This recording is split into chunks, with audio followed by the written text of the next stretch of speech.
L'année 2015 a vraiment été riche en succès. Tesla continue son développement et elle continue également en France, puisque nous avons ouvert l'année dernière de nouvelles implantations à Bordeaux, Lyon, Chambourcy et Aix-en-Provence. Nous avons livré il y a quelques semaines de cela la millième Model S et notre réseau de superchargeurs continue de s'étendre et comporte dès aujourd'hui 29 stations et 144 bornes de recharge en France. Vous le savez, et j'ai plaisir à le rappeler à chacun de nos événements, nous construisons cette aventure avec vous, et sans vous, nous n'en serions pas.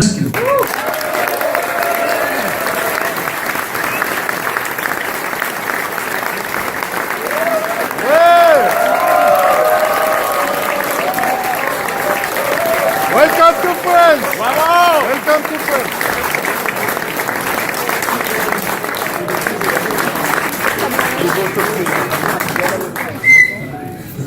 I want to say, first of all, thank you very much for coming out tonight and for your support of Tesla. The only reason Tesla is successful at all is because of people like you. Exactly. Tesla gets a lot of attention in the press and everything, but as you guys know, we're a small company. We made 50,000 cars last year. That's 0.5% as many cars as, say, Toyota, General Motors, or VW. So really, the reason we are able to make progress and keep growing is with the support of people like you. So you guys are really integral to making it happen. And I just want to say thank you from the bottom of my heart. Thank you.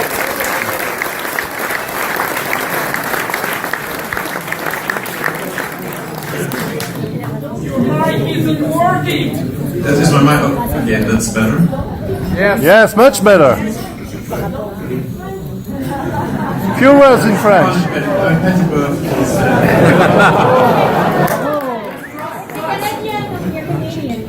Well, in high school, I've always been a big fan of France, actually. Because it's great. But in high school, you had to pick a foreign language. In South Africa, where I was growing up, and my choice was French. Yeah. So high school French, which comes back to me slowly. But it's usually being able to say things like "mon crayon est jaune," "mon père que s'appelle en Spanish." That kind of thing. True, I do. Actually, Paris was the first place I ever visited outside of South Africa. My father brought me here when I was 6 years old. So I've loved Paris for a long time. This is probably my 50th trip. And, so it's been a while. Like I said, thanks for all your support. I can give you sort of a general update on the company and kind of where things are headed, and then I'd love to just get into a dialogue, just back and forth. Hit me with questions, whatever questions you have in your mind, and I'll try to answer them to the best of my ability without hopefully creating some silly news headline. Yeah, because it's having quite a lot.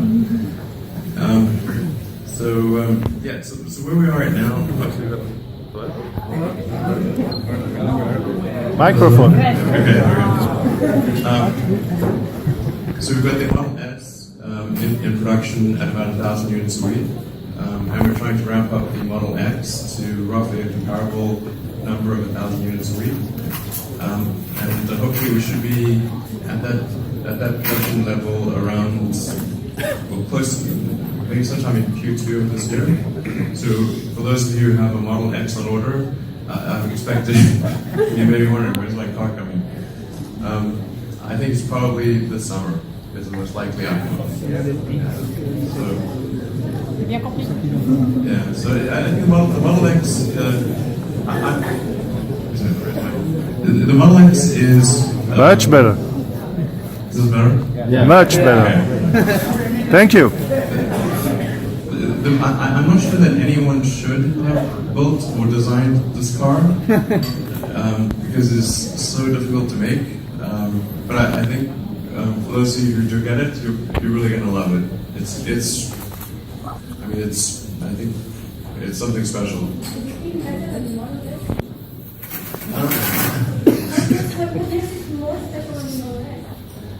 Well, the honest answer is I think the X is a better SUV than the S is a sedan. Yeah, so it's quite remarkable. I don't know if you saw the Model X demo, we drove two cars really close together, and you can open the Falcon Wing doors no problem. Yeah, I've seen that. It was just a question of how tall.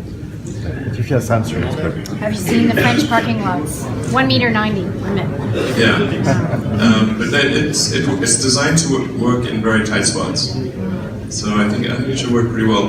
And then, of course, there's the summon and unsummon capability.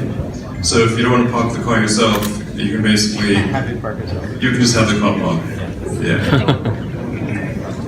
Sorry, and I'll get bogged down in little questions, but let's see. So anyway, just going over the big picture. Model X production. In terms of significant deliveries this summer in Europe, then the Model 3 is under development. I'm pretty happy with how that's turning out. We're going to constrain the number of new features in the Model 3 compared to, say, the X in order to avoid repeating the same mistake. So we'll have, with each successive year, we'll introduce more things into the Model 3 as opposed to trying to pile it all in 1 year. We're trying to stay as close as possible to our end 2017 start of production. But based on where we are now, I feel really good about the Model 3. I think people are going to love that car. And then another big push is towards autonomy. Making the autopilot features more and more capable. Oh, sorry. So making the autopilot features more and more capable. I'm not sure how many people here have used autopilot. Oh, yeah. All the time. Okay, great.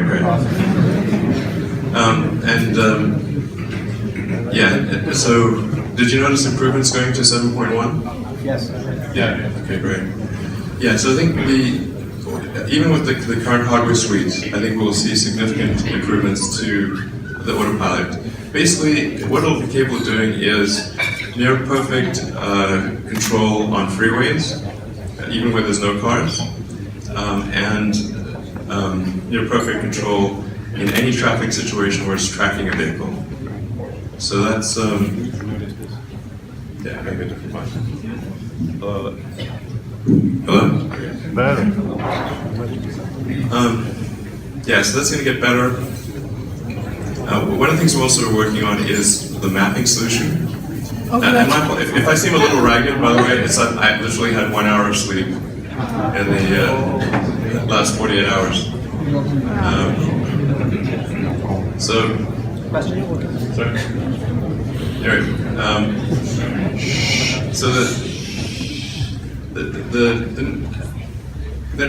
I think net result is, basically in about 2 years we should have Model 3 plus full autonomy. Yeah, which will be, I think, quite transformative. So 3 will have autopilot. What do you mean by all people testing? Yeah. It doesn't work so well in the countryside. The current autopilot does not work on windy roads in the countryside. White lines, really do. What do you mean by full autonomy? Yeah, full autonomy, yes. We don't try. No human intervention required. Okay. More than the Human sheep. intervention optional. Parce qu'à Fontainebleau, c'est parce que Probably 2 years, worst case 3 years. For that. That's a different. Regulatory approval is a separate track, but in terms of if it being technologically done, it's in the 2 to 3 year time frame. And then we've got the Tesla Powerwall and Powerpack. We have a lot of trials underway right now around the world. seeing very good results, and then we're expecting to come out with a version 2 of a version. You gotta keep it close. Okay. Feels like I'm ready. Feels like I'm gonna eat the mic. We'll be coming out with version 2 of the Powerwall probably around July, August this year, which will see a further step change in capabilities. Yeah, at a high level, that's kind of where things are. I'm happy to answer questions sort of in rapid fire succession. Questions, yeah. You allow me to jump in? Thank you very much for being here. Ça ne marche pas. Ça marche pas. Ça marche pas, ça marche pas. Thank you, Elon. We are really honored to have you there. We have owners from all across France, as you can see, and I'm sure most of them would like to ask you a few questions. I have team members in the room with some microphones, so I'm just going to call the team members with the microphones because you are lots of people tonight. So if we can start with Maeva, please, for the first question. And let me anticipate at least what one of the questions will be is, when will there be supercharger coverage completely around France? Yeah. No, that is slated for no later than June. So by June of this year, you should be able to travel anywhere in France, anywhere within France, and really almost anywhere in Western Europe using the Tesla supercharger network. Great, thank you.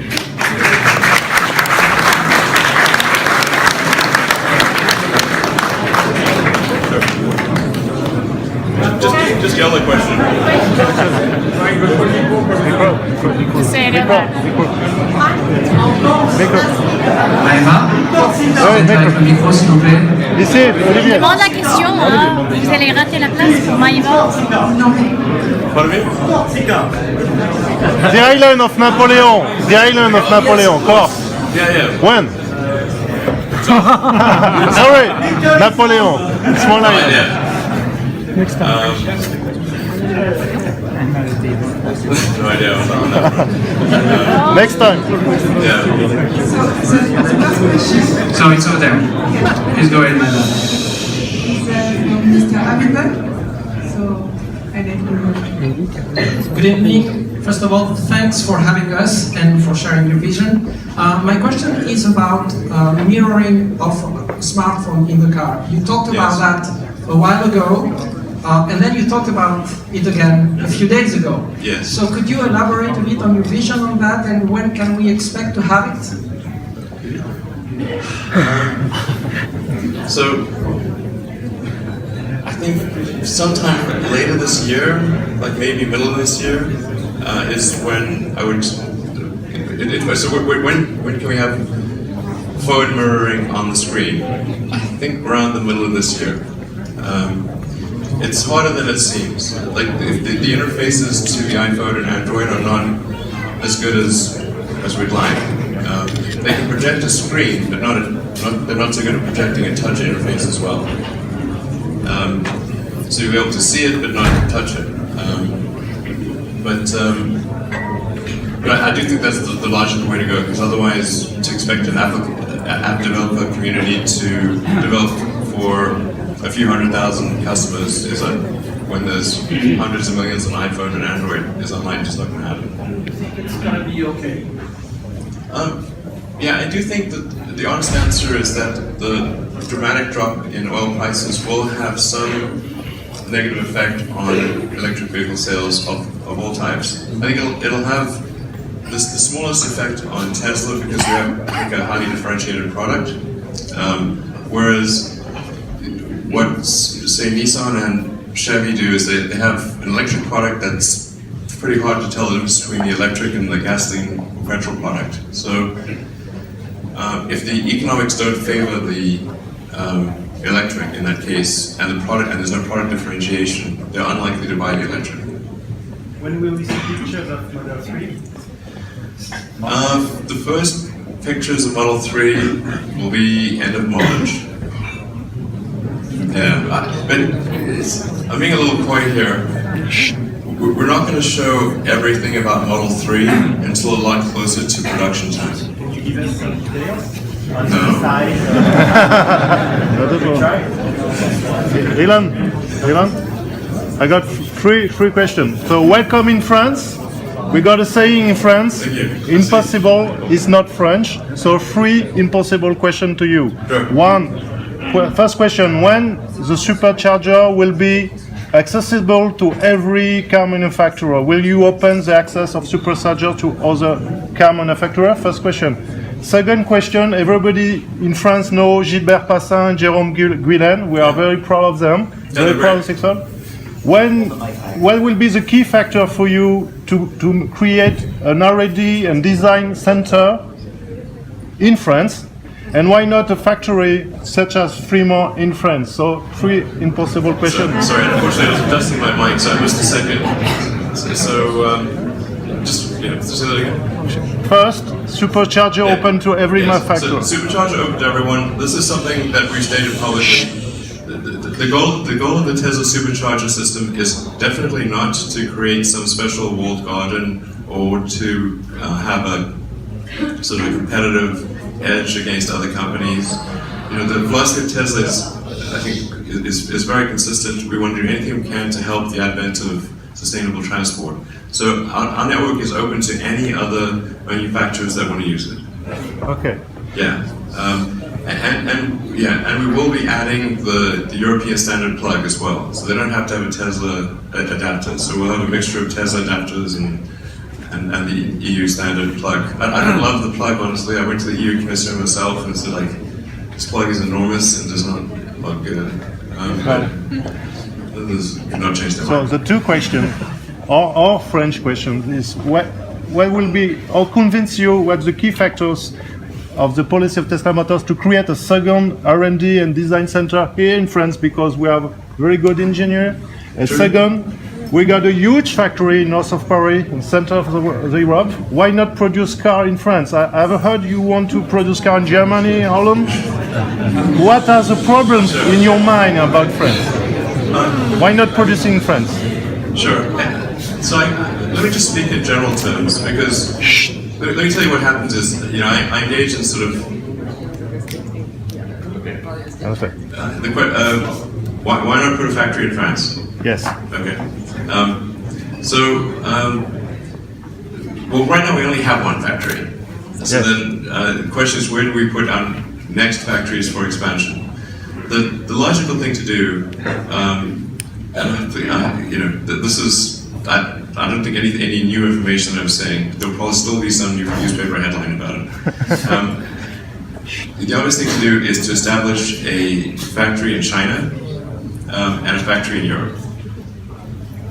Now we have a sort of smallish factory in the Netherlands, but to do large-scale manufacturing, like on the order of 1 million units a year type of factory, we'll need a much bigger area of land, access to a large employee base, and I don't know, try to make as many countries in Europe happy as possible. So, this is idle speculation, but it's well, maybe we could put a factory on in Alsace, and it's half in Germany and half in France or something like that. This is not a prediction. Thank you very much. It's just sort of spitballing here. So, but the bottom line is, it makes total sense there's an incredible talent pool of production expertise and engineering expertise and design expertise in Europe in automotive. Actually, I think it's a deeper and richer pool than in the United States. So why not? So we are going to do it. Thank you. Impossible is not French. Come to France. No, we're definitely going to have both engineering and production in Europe long term. It's just a question of when. So and how? Yeah, how and the details and whatnot. But I think it's a natural thing. It's crazy to make tons of cars in California and ship them all the way over to Europe. It's You have the space over there. Okay, yeah. Thank Question you. Upside. Thank you very much. To improve the charging time, to show them the charging time? So charging time is limited by a number of variables. there's the cell chemistry, there's the internal wiring of the car, and then there's the actual power output of the supercharger. So when the first superchargers that we started out with were 90 kilowatt hour, then we went to 120 kilowatt hour, and now they're 135. I mean, I think we'll probably see them going towards maybe 180 to 200. But what tends to happen with battery chemistry is that you exponent. Micro. So it's like transmitting from the bottom. Is that better? Okay. German microphone. Volkswagen microphone. I should have just gone with the lapel mic.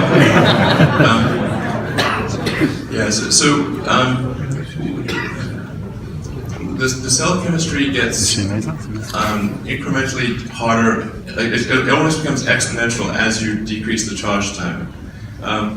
The way to think of it is like that you have these little lithium ions looking for a parking spot. That's basically what's happening. And so they're like zooming around and looking for a parking spot. When the battery is empty, it's easy to find a spot. And as the battery gets full, there's fewer and fewer spots. But if you keep jamming them in real hard, then they smash into each other and have accidents. Basically what happens.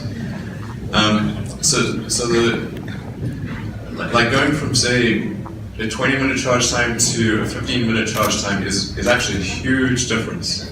I think we'll really be aiming for charge times that are in the 15 to 20-minute time frame, but with enough range that you'd be driving for 4 hours or something like that before you need to stop for 15, 20 minutes. Which I think is like, you want, unless you're torturing yourself, you really want to get out of the car after 4 hours. Yeah. Is it possible to use the battery as a power wall? Sorry, the what? Do you think it would be possible to use the battery of the Model S as a power wall? Oh, yeah, so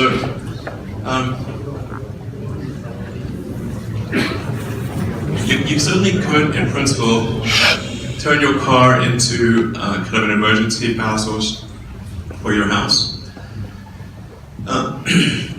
The very early prototype versions of Roadster actually did allow that capability.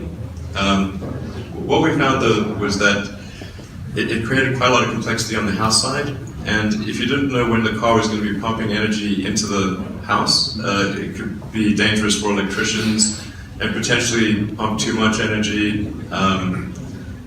It really wasn't designed for being a backup power source. And then of course, if somebody wants to drive the car, then all the lights would go out in the house. So I think the right thing to do is actually have stationary battery packs in conjunction with electric car.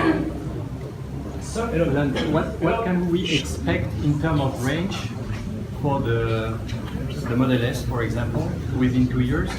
And, 2 years? I mean, for the Model S existing now, are you able How much range do you want? 1,000. In February. That's a serious question. How much range do you want? 700 kilometers. Yeah. 800 800 kilometers. That's a lot. It's a challenge.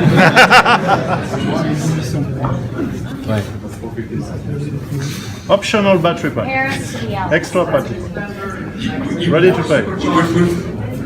Yeah, the challenge is like, as you have a bigger and bigger battery pack, then when you're not doing the long distance trip, you're hauling around all that mass for no reason.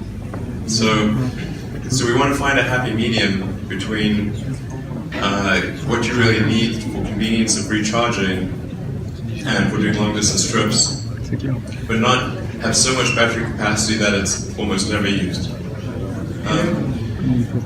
But I mean, we've toyed around with certain ideas, like for example, having a trailer with an auxiliary battery pack, like a little camper trailer with an auxiliary battery pack. Rooftop?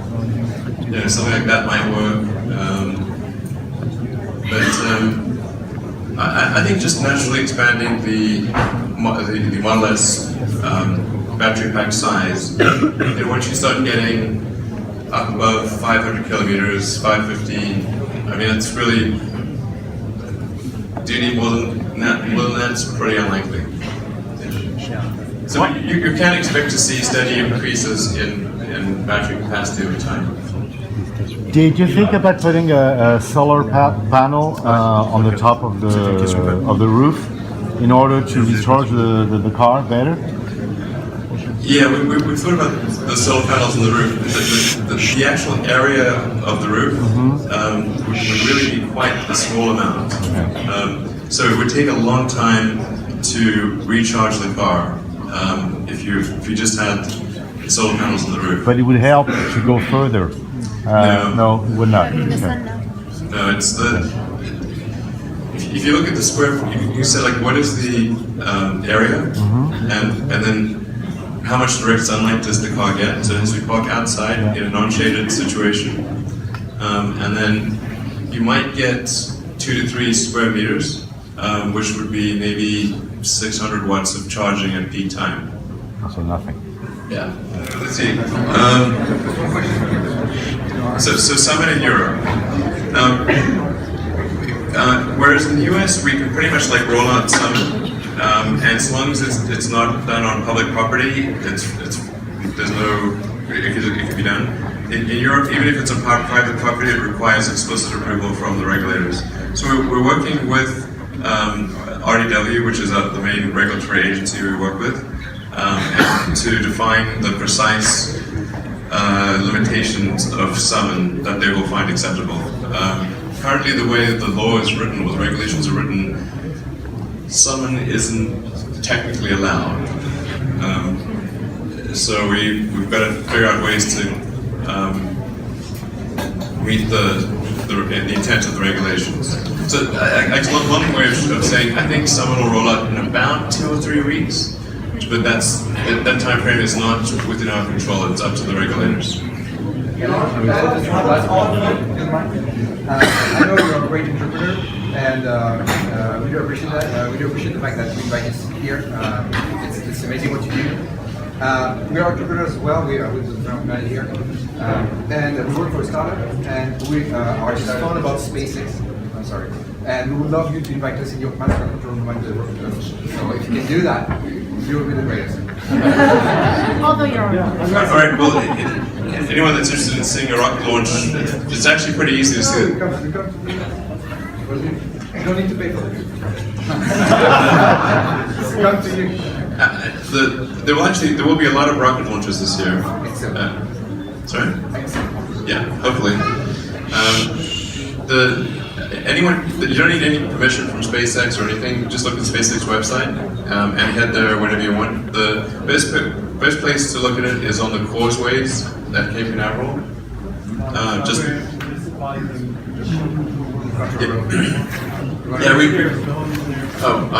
No, we can't. You can't come in the mission control room. No, even within SpaceX, it's very limited. I'll take maybe three more questions. And I'm not answering SpaceX questions. Personal question is so that you are so much afraid of artificial intelligence that you can't sleep at night, or you say that somewhere, or it's more just a warning about I have had occasional sleepless nights worrying about artificial intelligence, but most of the time, if I have a sleepless night, it's because of work-related stress.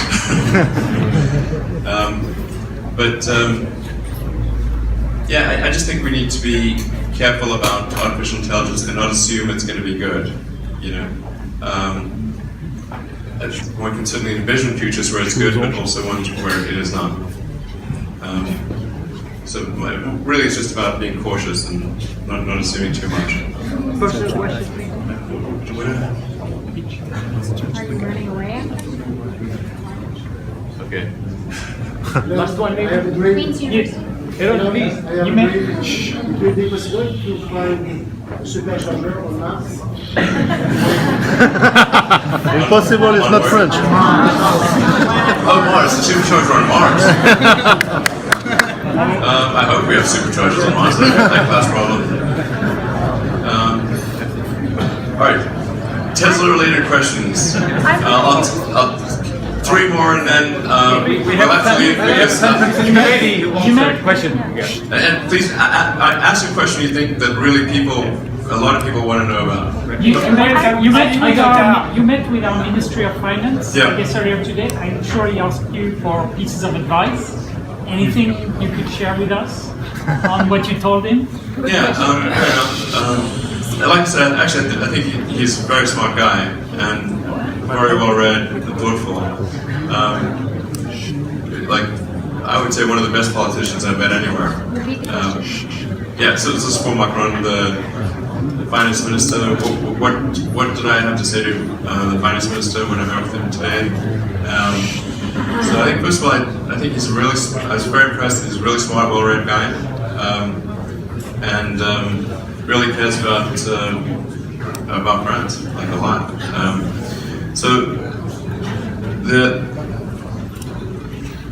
We talked about the fact that there's effectively every gasoline car is subsidized by the fact that it is not paying for the carbon dioxide and sulfur oxide and nitrous oxide pollution that it creates. So every gasoline car is effectively subsidized by the public good. So then one of the two things need to happen, because fundamentally the role of government is that of rulemaker, of regulator. They're the referee and they set the rules of the game. The best thing would be to put a tax on carbon, and everyone in the economics industry profession, I think, who's read about the subject would agree that a carbon tax is a sensible thing to do. Or if you can't get that, then to match the subsidy that gasoline cars get, match that on electric cars. Otherwise, it's a very uneven playing field. He seems to take that to heart, from what I can tell. Yeah, we'll see what happens. He was also very keen to understand where exactly Tesla might be placing a factory. Yes. And if there were any obstacles to establishing a factory in France, yeah.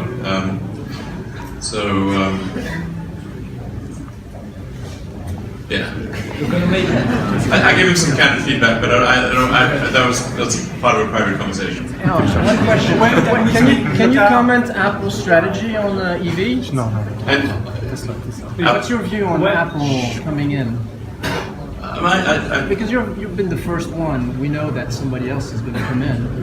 How is it? Yeah. I think it's great that Apple's doing an electric car. They have a lot of money. They have a lot of electronics expertise. I think it will be a while before they can bring something to market, because they're used to outsourcing production, and there is no good way to outsource production for cars. And what about Faraday Future? Do you think it's Apple? No, Faraday Future is not Apple. In the US, there are 4 China-funded EV startups at the $1 billion plus level. So it's Faraday, Ativa, NextEV, and Karma, formerly called Fisker. So it is definitely quite a lot of competition. Our focus is not on what are competitors doing. Really, what do we need to do to make our cars as compelling as possible? That's really what matters. If we make great cars that people love, then things will be fine. And if other car companies make great cars that people love, they'll be fine too. Elon, to come back on Tesla, would you redesign Model S like front design of Model X? No? Won't comment on future anything like that. Right. Sorry, and the very last question, and then I'm going to go. Talk about the interact with the car, but the voice control doesn't work unless we speak with American accent. Oh, seriously? It doesn't work. Good question. Oh, okay. That's very fixable. I didn't realize that was an issue. Okay, being able to issue voice commands in French. Yeah, I think that's probably something we can fix fairly quickly. I'll take note of that and talk to the team next week. All right.